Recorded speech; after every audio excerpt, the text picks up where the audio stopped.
तो हेलो दोस्तों, welcome to हॉररलैंड।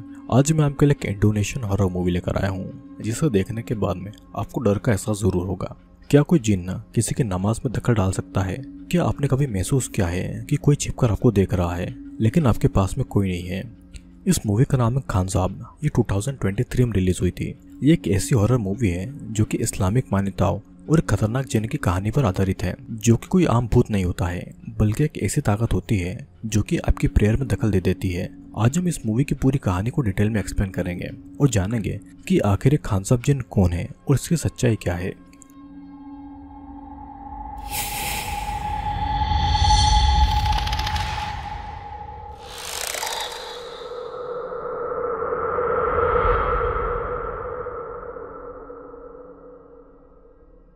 तो ये कहानी शुरू होती है रतमान नाम के एक पर्सन से, जो कि आधी रात को नमाज पढ़ रहा था। उसके बाद में वो अपनी बेटी रिहायू के पास में जाता है, जो कि उस समय सो रही थी। वो रिहायू को भी उठाकर नमाज पढ़ने के लिए कहता है और अपने पिता की बात मानकर रिहायू जब नमाज पढ़ने से पहले फ्रेश होने जाती है तो उसके सामने से कोई गुजरता है, बट उसे कोई दिखाई नहीं देता है। फिर वो अपनी स्टेप मदर नूर और अपने स्टेप ब्रदर अजय को नमाज पढ़ने बुलाने के लिए उनके रूम में जाती है, बट वे दोनों सो रहे थे और इसीलिए वो उन्हें जगाती नहीं है और अकेले ही नमाज पढ़ने लगती है। इस दौरान हमें काली परछाई को उसके पीछे देखते हैं, जो अगले ही पल में वहां से गायब हो जाती है। अचानक उसे अपने पिता के रूम से आवाजें सुनाई देती है और इसीलिए वो जल्दी जल्दी नमाज खत्म करके उस रूम में जाती है। वहां पर वो ब्लैक मास्क पहने दो इंसान को देखती है, जिन्होंने उसके पिता को पकड़ा हुआ था। उनमें से एक आदमी रिहायू को भी पकड़ लेता है। रतमान रिहायू को वहां से भागने को कह रहा था कि तभी वो इंसान उसका गला काट देता है। तब रिहायू अपने पिता को बचाने के लिए जिस पर्सन ने पकड़ा था उस पर्सन के फेस पर काटकर उसकी स्किन उखाड़ लेती है, बट वो अपने पिता को बचा पाती उससे पहले ही वो पर्सन रिहायू पर भी चाकू से हमला कर देता है और रिहायू वहीं पर बेहोश होने लगती है। बेहोश होने के दौरान वो देखती है कि उनमें से एक इंसान ने चाकू से उसके पिता का सर उसके धड़ से अलग कर दिया है, जिसके बाद में वे लोग रतमान का सर उसके गेट पर काट कर चले जाते हैं। फिर हम कुछ न्यूज़पेपर की कटिंग को देखते हैं, जहाँ पर रतमान पर ब्लैक मैजिक का इल्जाम लगाया गया था और गांव के मैक्सिमम लोग उसे नफरत करते थे। सीन कट होता है और कहानी अब कुछ सालों के बाद से शुरू होती है, जहाँ पर अब रिहायू पहले जैसी अमीर नहीं थी। अपने पिता के मरने के बाद में फैमिली के साथ में उसने उस घर को छोड़ दिया था और अब वो एक छोटे से रेंट के घर पर रहती थी। उसके पिता के घर को एक पब्लिक प्रेयर रूम बना दिया गया था, लेकिन उसके पिता ने घर के बस एक रूम को ही प्रेयर रूम के लिए दिया था, बट उसके मरने के बाद में पूरे घर को ही प्रेयर रूम बना दिया गया था। वहीं पर वो अपनी स्टेप मदर के साथ में छोटे मोटे काम करके अपने घर को चलाया करती थी। रिहायू एक छोटे से क्लॉथ स्टोर पर काम करती थी, बट उस क्लॉथ स्टोर के पास में रीनी नाम की जो एक लड़की काम करती थी, वो रिहायू को बिल्कुल भी पसंद नहीं करती थी। हर समय वो रिहायू की फैमिली को लेकर ताना मारती थी, उसे ब्लैक मैजिक करने वाले सैटन की बेटी बोलती थी। रिहायू जितना हो सके उसे इग्नोर करती थी और उसकी बातों का जवाब नहीं देती थी। गांव में अली नाम का एक नया लड़का आया था, जो कि रिहायू की तरफ बहुत ही अच्छा था। रिनी अली को वार्न भी करती है कि उसे ब्लैक मैजिक करने वालों से दूर रहना चाहिए, बट अली उसकी बातों पर ध्यान नहीं देता है और वो टाइम टू टाइम रिहायू की हेल्प करता रहता है। रिहायू उसे जितना हो सके इग्नोर कर रही थी। सिर्फ उसे नहीं, रिहायू गाँव के किसी भी इंसान से ज्यादा रिश्ता नहीं रखती थी। तो वहीं पर रिहायू अपने स्टेप ब्रदर अजय से बहुत प्यार भी करती थी। जब भी उसे सैलरी मिलती थी तो वह अजय के लिए गिफ्ट लेकर जाती थी, और आज भी जब वो उसके लिए गिफ्ट लेकर घर जाती है तो उसे घर में उसके ग्रैंडफादर दिखाई देते हैं, जिन्हें वो जरा भी नहीं पसंद थी और उनसे वो जरा भी बात नहीं करती थी। उसके ग्रैंडफादर का नाम सैमिडी था, जिनसे उन्हें पता चला था कि रिहायू की फैमिली उनकी पूरी प्रॉपर्टी बेचकर वानुसलम नाम की एक जगह पर चले गए हैं और उनके मुताबिक वहाँ पर नए लोगों के बीच में उनकी लाइफ थोड़ी ईजी हो जाएगी। रिहायू वहाँ पर अपनी स्टडी पूरी करके कॉलेज भी जा पाएगी, बट नूर अकेले डिसीजन कैसे ले सकती थी? उसके लिए रिहायू की मर्जी भी जरूरी थी और रिहायू अपने पिता की प्रॉपर्टी को बेचना नहीं चाहती थी। लेकिन सैमिडी के मुताबिक नूर फैमिली की बड़ी है और उनकी माँ है, तो डिसीजन उसका ही होना चाहिए। वैसे भी यहाँ के लोग रतमान की वजह से उन्हें नफरत करते थे। सैमिडी की बात को सुनकर रिहायू को अपने पिता की मौत के बाद की वो रात याद आती है, जब गाँव के लोग उसके घर पर जमा हो गए थे और उन्हें गांव से निकालने की बात कह रहे थे। उन लोगों के बीच में रिहायू ने एक इंसान को देखा था, जिसका फेस पूरा जख्मी था, और उसके पिता को मारना एक इंसान को रिहायू ने फेस पर काटा था, तो डेफिनेटली वो इंसान उसके पिता के मर्डर में मिला हुआ था। लेकिन सबसे अजीब बात तो ये थी कि उस इंसान के साथ में रिहायू ने सैमिडी को देखा था और इसलिए रिहायू का पूरा यकीन था कि सैमिडी भी उसके पिता के मर्डर में शामिल है और इसीलिए वो उन्हें पसंद नहीं करती थी। फिर कुछ देर के बाद में रिहायू वहाँ के एक ओझा सुरवू के घर पर फ्रूट लेकर जाती है। रिहायू के पिता एक समय पर सुरवू के स्टूडेंट हुआ करते थे, लेकिन बाद में उसके पिता ने अपना ओझा का काम शुरू कर लिया था। वहीं पर रिहायू को एक स्नेक के सर वाली झाड़ी नजर आती है जिसे वे लोग स्नेक केन कहा करते थे और एक टाइम पर वो उसके पिता के पास में रहा करती थी। उस स्नेक केन को देखकर रिहायू को वो समय याद आता है जब उसकी माँ एक दिन अचानक से स्नेक के काटने से मर चुकी थी। उसके पिता उन्हें बचा पाते उससे पहले उनकी पूरी बॉडी उस सांप के पॉइजन की वजह से काली पड़ गई थी और उस समय पर रिहायू उसी स्नेक केन को पकड़कर अलमारी में छुपी थी। तब उसके पिता रतमान ने उसे बहुत समझाया था और उसे वो स्नेक केन ले लिया था। अब प्रेजेंट टाइम में वो उसे टच करने वाली थी कि तभी वहाँ पर सुरु आकर उसे रोकता है। उससे रिहायू को पता चलता है कि उसके पिता रतमान ने ये स्नेक कैन उसे संभाल कर रखने के लिए दिया था। उसके मुताबिक रिहायू को ऐसी चीजों से दूर रहना चाहिए, नहीं तो उसकी हालत उसकी माँ की तरह हो सकती है। साथ ही रिहायू को उसके पिता के पुराने घर में, जो कि अब प्रेयर रूम बन चुका था, वहाँ पर जाकर नमाज पढ़ने को कहता है। रिहायू भी उसकी बात मानकर वहाँ पर नमाज पढ़ने के लिए निकल जाती है। उस समय कांदार नाम का एक इंसान पहले से ही वहीं पे नमाज पढ़ रहा था, लेकिन उसे ऐसा फील हो रहा था कि कोई चीज उसकी बॉडी पर बार बार हाथ रख रही है। ऊपर से वहाँ की लाइट भी फ्लिकर हो रही थी और अचानक से कई सारे लोग कांदार के साथ में नमाज पढ़ने लगते हैं, जिस चीज से बहुत ही ज्यादा डर जाता है क्योंकि अब तक तो वहाँ पर वो अकेला ही था। किसी तरह वो अपनी प्रेयर खत्म करके वहाँ से भागता है। कांदार को ऐसे भागता हुआ देखकर रिहायू को काफी अजीब लगता है, बट वो इस बारे में ज्यादा नहीं सोचती है और प्रेयर रूम के अंदर चली आती है। यहाँ पर हम एक पल के लिए रिहायू के पीछे एक घोस्ट को देखते हैं, बट जब वो लाइट ऑन करती है तो घोस्ट वहां से गायब हो चुके थे। फिर इसके बाद में जब वो प्रेयर कर रही थी तो उसे किसी की आवाज सुनाई देती है जो उसी के साथ में नमाज पढ़ रही थी, बट उसके आसपास उस समय कोई भी नहीं था। तभी अचानक से लाइट भी चली आती है। डरते डरते वो किसी तरह अपने नमाज पढ़ने लगती है कि तभी वो अपने पास बहुत सारे घोस्टों को देखती है, जिन्हें देखकर वो चिल्लाते हुए वहां से भागने की कोशिश करती है और अचानक से वो अपने पास्ट में पहुंच जाती है जहां पर उसके पिता रतमान एक बीमार पर्सन का इलाज कर रहे थे। उस इंसान के ऊपर किसी ने ब्लैक मैजिक किया था। रतमान मंत्र पढ़कर अपनी बॉडी के अंदर किसी जिन को बुला लेता है और उस इंसान को ठीक करने के लिए एक रिचुअल करता है। उसी समय रिहायू उस जिन वाले स्नेक को टच करने वाली थी, तभी रतमान उसे रोक लेता है और जब वो उस स्नेक को टच करता है तो वो स्नेक उसका स्नेक कैन बन जाता है। ये सब देखकर रिहायू डरकर वहां से भाग जाती है, जिसके बाद में रिहायू प्रेजेंट टाइम में पहुंच जाती है और उस प्रेयर रूम से भागकर अपने घर चली आती है। इन सभी इंसिडेंट से रिहायू बहुत ही परेशान हो चुकी थी। फिर अगले दिन जब शॉप पर रीनी उसे लेकर गलत बातें कह रही थी तो रिहायू खुद पर से कंट्रोल खो देती है और एक पसेस हालत में आकर रीनी को मारने लगती है। लेकिन लकीली मार्केट में मौजूद बाकी लोग रीनी को रिहायू से बचा लेते हैं और अली मंत्र पढ़कर रिहायू को किसी तरह कंट्रोल करता है। इस दौरान कांदार की माँ बोलती है कि उस प्रेयर रूम के आने के बाद से उसका बेटा कांदार भी इससे कुछ हरकतें कर रहा है और कल तो रिहायू भी वहां पर अकेली गई थी। उस लेडी के मुताबिक रिहायू के पिता ने जिन घोस्ट और जिन से अपने पेशेंट को बचाया था उनका साया अभी भी वहां पर है और इसलिए वो प्रेयर रूम हॉन्टेड है। अली रिहायू से कल रात को उस प्रेयर रूम में उसके साथ में क्या हुआ इस बारे में पूछता है, लेकिन रिहायू उसे कुछ नहीं बताती है और वहां से चली जाती है। रात के समय नूर भी रिहायू से इसी बारे में पूछती है, बट वो उन्हें भी कुछ नहीं बताती है। तब नूर उसे सच्चे दिल से अल्लाह को याद करने को कहती है, जिसके बाद में रिहायू फिर से उसी प्रेयर रूम में नमाज पढ़ने के लिए जाती है, जहाँ पर एक इंसान पहले से ही नमाज पढ़ रहा था, लेकिन उसे अपनी पीठ में थोड़ा दर्द हो रहा था। तब रिहायू देखती है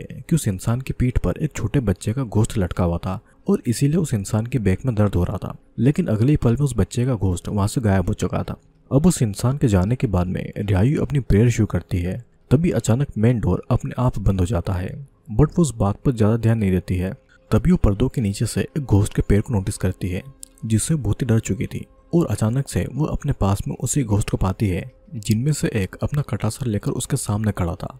डर के मारे वो चिल्लाकर जब अपना बुर्का हटाती है तो वो फिर से अपने पास्ट टाइम में पहुंच जाती है, जहां पर उसके पिता रतमान ब्लैक मैजिक के बीमार हुए एक इंसान को ठीक कर रहे थे, जिसकी स्किन सड़ चुकी थी। तभी प्रेजेंट टाइम की रिहायू के पास में पास्ट की छोटी रिहायू उस इंसान के पास में जाकर बैठती है और तब वही घोस्ट उस इंसान का सड़ा हुआ मास्क छोटी रिहायू के हाथ में दे देता है। ये देखकर रतमान छोटी रिहायू के हाथ से वो मास्क जमीन पर फेंक देता है और ये मास्क बदलकर ब्लैक मैजिक में यूज की गई कील बन चुकी थी।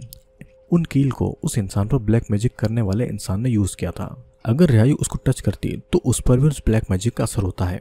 तब वो प्रेजेंट टाइम वाले रिहायू को दूसरे रूप से आवाजें सुनाई देती है। वो जब वहां पर जाकर देखती है तो उसे वहां पर छोटी रिहायू पजस हालत में दिखाई देती है, जिसे लेकर उसके पिता रतमान बहुत ही परेशान थे। तभी सेमेडी ने रतमान को ओजा का काम छोड़ने की एडवाइस दी थी। उनके मुताबिक रतमान जो हर दिन लोगों से जिन का साया दूर कर रहा था, उसी में से एक जिन ने रिहायू के ऊपर कब्जा कर लिया है। अगर जल्दी कुछ नहीं किया गया तो रिहायू अनजाने में जिन की बातों को फॉलो करके कुछ भी कर सकती है। रतमान अपनी बेटी रियायू को बचाने के लिए कुछ भी करने को रेडी था। तब सेमेडी अपनी वाइफ अलीफा के साथ में मिलकर रियायू पर एग्जॉर्सिज्म परफॉर्म करता है और उन मंत्रों को सुनकर प्रेजेंट टाइम की रियायू को भी तकलीफ होने लगी थी। वो फिर से खुद को प्रेजेंट टाइम के प्रेयर वाले रूम में पाती है। वो कुछ समझ पाती उससे पहले ही वहाँ की लाइट चली जाती है और वो वहाँ से फिर से उन घोस्ट को देखती है और तब वो किसी तरीके से वहाँ का डोर खोलकर भाग निकलती है। फिर जब वो घर पर वापस जाती है तो वो नूर के साथ में रीनी की माँ नूनी को झगड़ा करते हुए देखती है, क्योंकि जिस तरीके से रियायू ने रीनी के ऊपर हमला किया था उसे लेकर नूनिंग बहुत ही गुस्से में थी। रियायू अपने बिहेवियर के लिए उनसे माफी भी मांगती है, बट नूनिंग उसे बुरा भला बोले जा रही थी। रीनी भी यहाँ पर अपनी माँ नूनिंग को रोक लेती है, क्योंकि उसने रियायू का पजेस रूप देखा था। वो समझ चुकी थी कि रियायू पजेस है और बहुत ही खतरनाक है। ये सब देखकर रियायू को बहुत ही गुस्सा आता है और वो अनजाने में ही खुद का कोई पावर रिलीज करती है और उसके अंदर से वो जिन स्नेक का रूप लेकर बाहर निकलता है, जिसके बाद में वो स्नेक नूनिंग के पैर पर काट लेता है और नूनिंग दर्द से तड़पने लगती है। आसपास के लोग जब उसकी हेल्प करते हैं तो वो देखते हैं कि नूनिंग का पूरा पैर अचानक से सड़ चुका है। फिर रात को गांव के लोग रियायू के घर के बाहर जमा होते हैं, क्योंकि वे लोग उन्हें गांव से निकालना चाहते थे। रियायू दरवाजा खोलना चाहती थी, लेकिन नूर उसे दरवाजा खोलने से रोकती है और चुप रहने को कहती है। गांव के लोग अब नूनिंग की इस हालत का ब्लेम नूर पर डाल रहे थे और उनके मुताबिक नूर ने नूनिंग के ऊपर ब्लैक मैजिक किया था, क्योंकि नूनिंग नूर के साथ में झगड़ा कर रही थी और उसके बाद से ही उसकी ऐसी हालत हुई थी। तभी सूर्य वहां पर आकर गांव वालों को समझाता है कि उनके मुताबिक गांव वाले बिना किसी प्रूफ के उनके ऊपर ये इल्जाम लगा रहे हैं। उन्हें भी पता है कि इनमें से कुछ लोग जिन्ने की हेल्प करते हैं और अपना बिजनेस चला रहे हैं, और इसीलिए आज रियायू को मार्केट की कुछ शॉप पर भूत दिखाई देते हैं, क्योंकि उन शॉप के ओनर अपना बिजनेस बढ़ाने के लिए जिन्ने की मदद लेते हैं। सूर्य की ये बात सुनकर गांव वाले वहां से चले आते हैं, लेकिन रात को हम रियायू को पजेस हालत में देखते हैं, जिसके घर के आसपास बहुत सारे चमगादड़ उड़ रहे थे। ऊपर से वो जिन स्नेक का रूप लेकर नूनिंग के पास में आ जाता है और उसका गला घोटने लगता है, फिर उसे काटकर उसे जान से मार डालता है। कुछ देर के बाद में जब रीनी अपनी माँ के पास में आकर देखती है कि उनकी पूरी बॉडी काली पड़ चुकी है और पूरी बॉडी बुरी तरीके से सड़ चुकी है, ऊपर से प्रेयर रूम के सभी टैप से खून बाहर निकल रहा था। अब इस खतरनाक तरीके से नूनिंग के मरने के बाद में बहुत सारे लोग रियायू के घर के बाहर जमा हो गए थे। वे लोग उसे बस मारना और गाँव से निकालना चाहते थे। नूर उन्हें समझा रही थी कि उनका इन सब में कोई हाथ नहीं है, लेकिन गाँव वाले उसकी बात पर कैसे यकीन करें, जबकि रियायू के पिता रतमान की इमेज गांव में अच्छी नहीं थी। सब लोग उसे ब्लैक मैजिक करने वाला इंसान मानते थे और इस हिसाब से ब्लैक मैजिक तो उसकी वाइफ और बेटी रियायू भी करती होगी। लेकिन रियायू और उसकी फैमिली उस क्राइम को क्यों एक्सेप्ट करें जो कि उन्होंने कभी किया ही नहीं है। गुस्से में रियायू उन सबको घर से बाहर जाने को बोलती है और उनके ऊपर चीजें फेंकने लगती है। तब अली आकर उसे रोकता है, लेकिन गाँव वाले को नूनिंग के लिए जस्टिस चाहिए था। तब सुरवो नूर को पोकोंग ओथ रिचुअल परफॉर्म करने को कहता है और इस रिचुअल के हिसाब से नूर को डेड बॉडी की तरह एक कपड़े में लपटा जाएगा। फिर मंत्र पढ़ने के बाद में अगर नूर इनोसेंट हुई तो उसे कुछ नहीं होगा, और अगर उसने ब्लैक मैजिक किया है तो उसकी सोल उसकी बॉडी से हेल में चली जाएगी और मर जाएगी। इस रिचुअल की बात सुनकर नूर बहुत ही ज्यादा डर गई थी। रियायू तो खुद इस रिचुअल का पार्ट बनना चाहती थी, लेकिन गांव वाले के मुताबिक ब्लैक मैजिक का सबसे ज्यादा शक इस समय नूर के ऊपर है, तो इसलिए ये रिचुअल नूर ही करेगी और इस रिचुअल को करने के लिए नूर राजी हो जाती है। रियायू उसकी स्टेप डॉटर जरूर थी, लेकिन वो उसे इस मुसीबत में नहीं डालना चाहती थी। दूसरी तरफ सेमेडी अपनी वाइफ अजीफा को रियायू पर एग्जॉर्सिज्म करने को कहता है, क्योंकि उन्हें डर था कि ये सब रियायू की वजह से ही हो रहा होगा, क्योंकि बचपन में रियायू के ऊपर किया गया एग्जॉर्सिज्म पूरा नहीं हुआ था, जो कि सच बात थी। फिर इसके बाद में वो सुरवो से बात करने जाता है और उसे पता चलता है कि सुरवो कोई सही इंसान नहीं है। वो रतमान से नफरत भी करता था, क्योंकि उसकी वजह से सुरवो का काम बंद हो गया था। उसे डर था कि कहीं सुरवो पोकोंग ओथ रिचुअल का सहारा लेकर नूर और रियायू का कोई बदला न ले ले। साथ ही यहाँ पर दोनों को एक दूसरे का कोई बड़ा राज पता था, और ये क्या था ये हमें आगे पता चलेगा। फिर इसके बाद रात को गांव वाले सुरवो के घर पर जमा होते हैं, जहाँ पर सुरवो नूर के ऊपर पोकोंग ओथ रिचुअल को परफॉर्म करता है। दूसरी तरफ रियायू उसी प्रेयर रूम में नमाज पढ़ने गई थी और आज भी उसके आसपास बहुत सारे घोस्ट मौजूद थे। तो वहीं पर नूर यहाँ पर रिचुअल के बीच में खुद को उसी प्रेयर रूम में पाती है। वो जगह को जब देखने लगती है तो उनमें से एक रूम में उसे सुरवो कोई रिचुअल करता हुआ दिखाई देता है, और अगले पल में उसे हर जगह भूत नजर आ रहे थे जो उसे हॉन्ट कर रहे थे। तभी उसे वहाँ पर रियायू पजेस हालत में दिखाई देती है, जिसके सामने वो सभी घोस्ट उसकी रिस्पेक्ट में सर झुका देते हैं। ये देखकर नूर डर के मारे चिल्लाती है, तो वहीं पर वो फिर से अपनी बॉडी में आ जाती है। यहाँ पर अब ये साबित हो चुका था कि नूर ने ब्लैक मैजिक नहीं किया है। अगर किया होता तो पोकोंग ओथ रिचुअल के दौरान वो मारी जाती, बट वो अभी भी जिंदा है। गांव वाले अब नूर के ऊपर भरोसा करने लगे थे, लेकिन नूर ने रिहायू को जिस भयानक हालत में देखा था उसे लेकर वो बहुत ही ज्यादा डर चुकी थी। उसे यकीन था कि जो भी उसने देखा है वो सपना नहीं था। उसकी सोल थोड़ी टाइम के लिए एक अलग दुनिया में पहुंच गई थी, जहाँ पर उसने रिहायू का असल रूप देखा था। अगले दिन रिहायू को अली से खबर मिलती है कि उसकी फैमिली ये गांव छोड़कर जाने वाली है। उसकी स्टेप मॉम नूर उसके पिता का घर बेचने की कोशिश कर रही है, लेकिन रिहायू को इन सब के बारे में कुछ भी पता नहीं था। नूर ये सारे डिसीजन उसे बिना पूछे ले रही थी।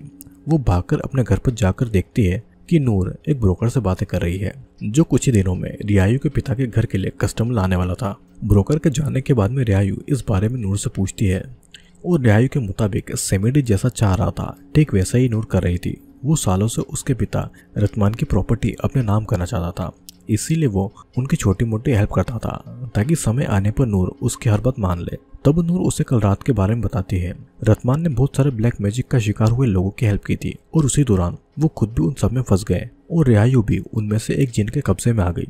शायद इसी वजह से कल रात उसने रिहायू को पजेस हालत में देखा था और बाकी घोस्ट उसे सुपीरियर मानकर उसके सामने सर झुका रहे थे। इसीलिए अब वो इस गांव में नहीं रहना चाहती है। वो रिहायू और अपने बेटे अजय के लिए एक अच्छी लाइफ चाहती थी, बट इस गांव को छोड़ने की बात सुनकर रिहायू फिर से पजेस हालत में आ जाती है और यहाँ पर हम उसके पीछे घोस्ट को भी नोटिस करते हैं।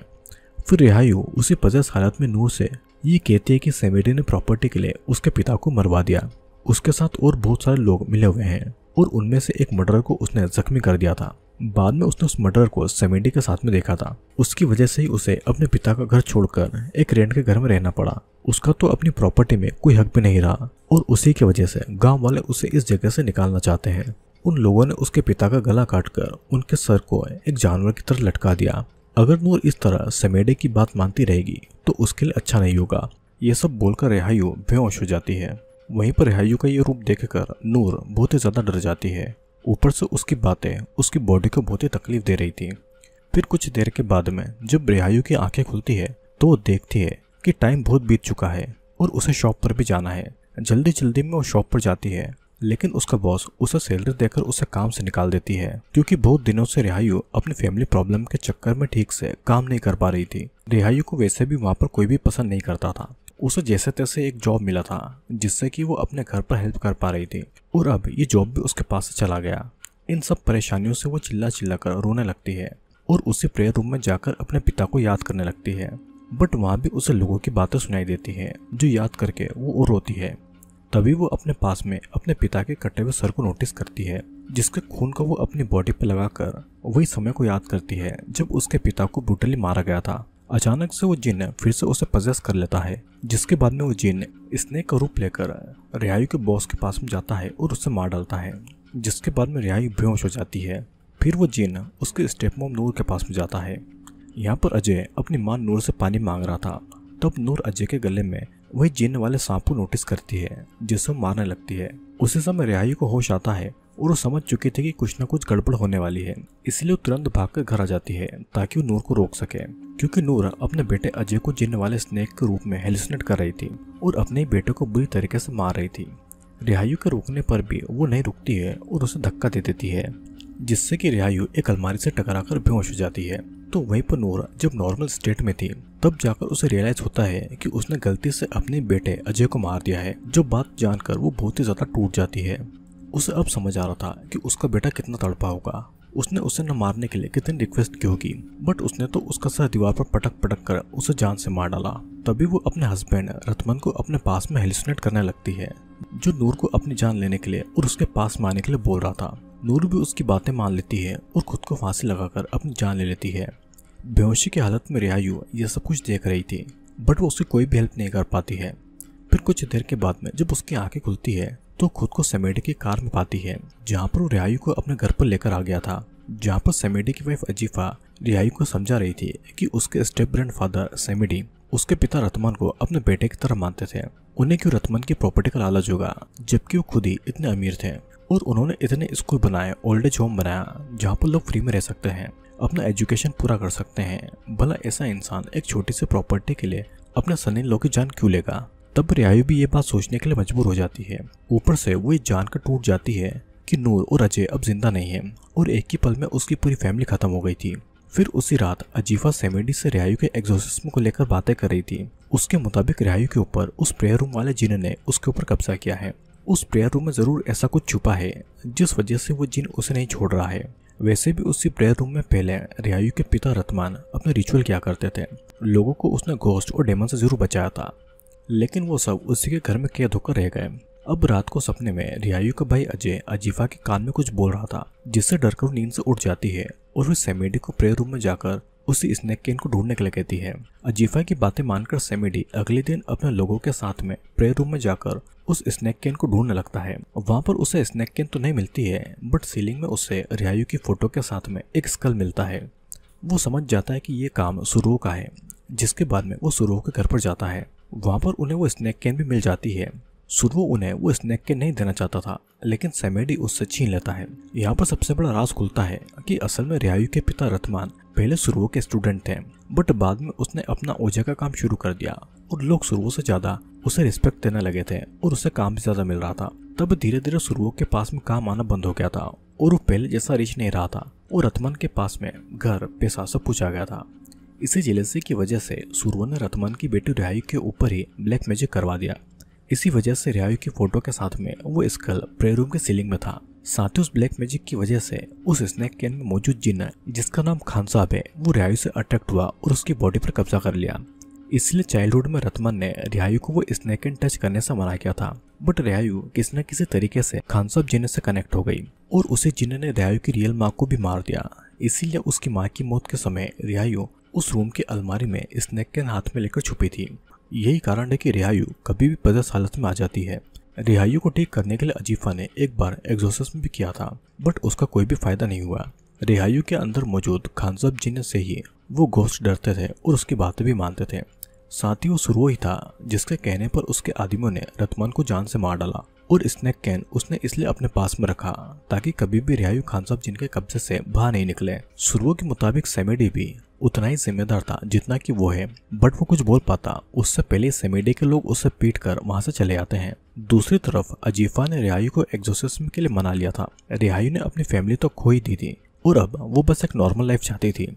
फिर रात को रिहायू का एग्जॉर्सिज्म शुरू होता है और इस दौरान रिहायू वाहिद नाम के एक इंसान को देखती है जो कि सेमेडी का बेटा था। वाहिद के चेहरे पर ठीक उसी जगह जख्म का निशान था जहाँ पर रिहायू ने उनमें से एक मर्डर को काटा था और उसने वाहिद को अपने पिता की मौत के बाद अपने घर के बाहर विलेजर्स के साथ में देखा था और तब उसे सेमेडी ने वहां से भगा दिया था। अब जाकर रिहायू को समझ में आया था कि उसके पिता के मर्डर में सेमेडी का बेटा वाहिद भी शामिल है। तभी सेमेडी उसके ऊपर होली वाटर डालता है, जिसके बाद में रिहायू के अंदर मौजूद खान साहब जिन्न और ज्यादा भड़कने लगता है और जिन्न चिल्लाकर वहां के सभी लाइट को फोड़ देता है और रिहायू की बॉडी हवा में फ्लोट करने लगती है। उसके आसपास वही सारे घोस्ट मौजूद थे और फिर रिहायू सभी को सच सच बताने लगती है। असल में वाहिद को सुरुओ ने यह प्रॉमिस किया था कि अगर वो रतमान को ओझा का काम छोड़ने के लिए धमकाएगा और वो स्नैक कैन उसके पास में लाएगा तो किसी न किसी तरीके से रतमान की प्रॉपर्टी उसका नाम कर देगा। इसलिए वाहिद ने इस प्लान में सुरुओ का साथ दिया, बट रतमान को धमकाने की बात सिर्फ वाहिद के सामने हुई थी। दूसरे मर्डर से तो सुरुओ ने रतमान को मारने के लिए बोला था। इसलिए जब वो मर्डर रतमान का गला काटकर उसे जान से मार देता है तो वाहिद शॉक्ड हो गया था। उसने नहीं सोचा था कि इन सब में रतमान की जान चली जाएगी। जिसके बाद में उसने ये सारी बातें अपने पिता सेमेडी को बताई और सेमेडी ने अपने बेटे को बचाना सही समझा और इसलिए उसने इतने सालों तक सच छुपा कर रखा। भले गांव वाले ब्लैक मैजिक को लेकर रतमान की फैमिली का जीना हराम कर दे, उनकी इंसल्ट करें, बट सेमेडी ने कभी सच नहीं बोला। इसलिए वो रिहायू और उसकी फैमिली को इस विलेज से दूर भेजना चाहता था ताकि कभी भी ये सच बाहर नहीं आ पाए। अब रिहायू के मुताबिक भले ही उसके पिता को मारना सेमेडी का प्लान नहीं था, लेकिन उसने अपने पिता की मर्डरर जो कि उसका बेटा वाहिद है उसे बचा लिया था और इसलिए वो खून में इक्वली शामिल था। जिसके बाद रिहायू के अंदर मौजूद खान साहब जिन्न वाहिद को पजेस कर लेता है और वाहिद उसी पोजीशन में सेमेडी को जान से मार डालता है। अलीफा उसे बहुत रोकने की कोशिश करती है, बट वो रुकता नहीं है। लेकिन जब वो फाइनली पोजीशन से बाहर आकर देखता है कि उसने क्या गलती कर दी है, तब वो उसी स्नैक कैन को अपने मुंह में घुसाकर खुद की जान ले लेता है। जिसके बाद में अजीफा तुरंत रिहायू के ऊपर एग्जॉर्सिज्म करके उसमें से उस खान साहब जिन्न को बाहर निकालती है।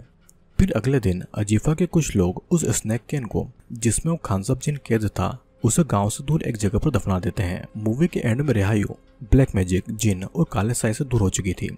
जिसके बाद में रिहायू को वहां पर अली मिलता है और आज पहली बार रिहायू उससे खुलकर बातें करती है। शायद अब रिहायू अली के प्यार को समझ पाएगी, जिसने अब तक किसी न किसी तरह उसका साथ दिया था। बाकी गांव वालों की तरह उसने कभी भी उसकी इंसल्ट नहीं की थी। और बस यहीं पर यह मूवी एंड हो जाती है। दोस्तों, खान साहब सिर्फ एक मूवी का कैरेक्टर नहीं है, बल्कि इस्लामिक मान्यता में इस एक शैतानी ताकत माना गया है, जो कि इंसानों को गुमराह करने की कोशिश करता है। फिल्म ने इस डरावनी हकीकत को बहुत ही अच्छी तरीके से दिखाया है, लेकिन सवाल ये उठता है कि क्या ये सिर्फ एक कहानी है या फिर असल में ऐसा कुछ हो सकता है। अगर आपको एक्सप्लेनेशन पसंद आया हो तो वीडियो को लाइक और शेयर जरूर करना, और ये भी बताइएगा कि क्या आपने कभी कोई ऐसे डरावनी चीज को महसूस किया है। कमेंट में अपनी राय दें। मैं मिलता हूँ आपसे एक और खौफनाक कहानी के साथ में। तब तक के लिए संभल कर रहिएगा, क्योंकि कौन जाने कि आपके आसपास भी कोई छुपा हुआ है।